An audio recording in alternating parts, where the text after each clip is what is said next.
Кайырлы күн баршаңызға. Бүгін үй жағдайында бургерге арналған булочкалар пісіретін боламыз.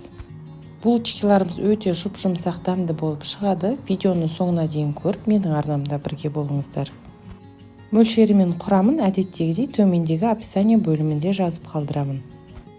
Ал ендеше бастайық. Алдымен ыдысымызға жылы сүтімізді, қантты, құрғақ ашытқыны салып, араластырып 5-10 минутқа қоя тұрамыз.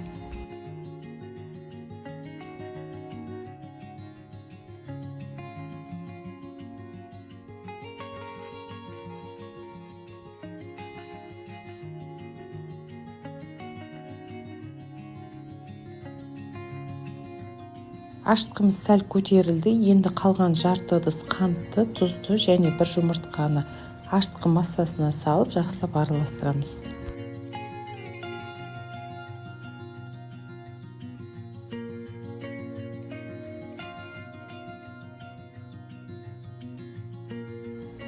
Ұнымызды илегіштен өткізіп, бірден салып тастамаймыз. 2-3 бөлікке бөліп, салып араластырамыз.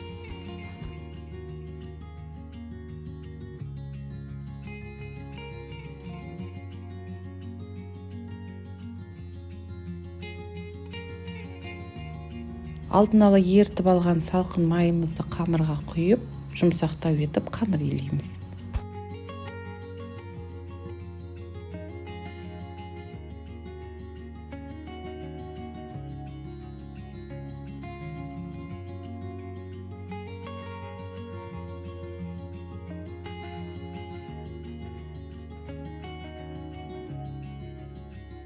Бізде осындай жұп-жұмсақ, нәзік, қолға сәл жабысатын қамыр иленіп шықты.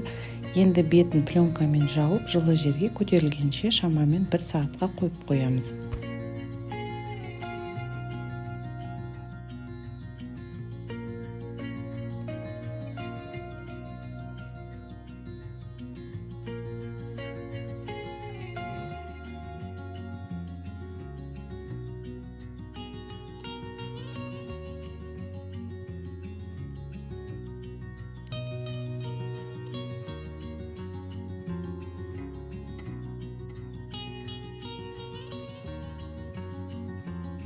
Қамырымыз көріп тұрғандарыңыздай көтерілді. Енді осы қамырымызды бөлшектерге бөлетін боламыз.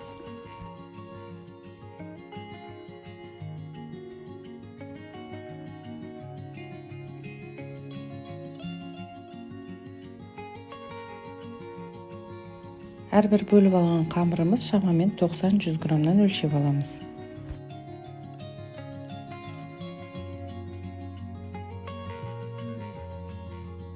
Қолымызбен осылай дөңгелек формаға келтіріп аламыз.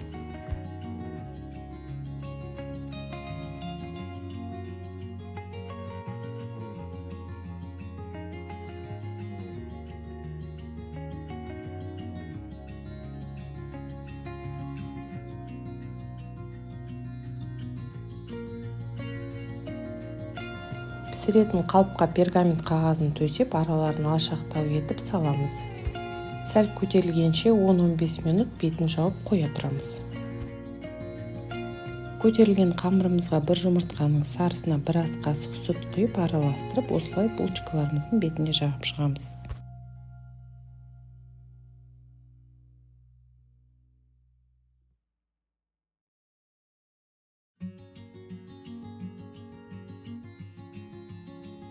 Беттеріне кунжут себелеп, алдын ала қыздырып алған 180 градус пеште 15-20 минут қызарғанша пісіреміз.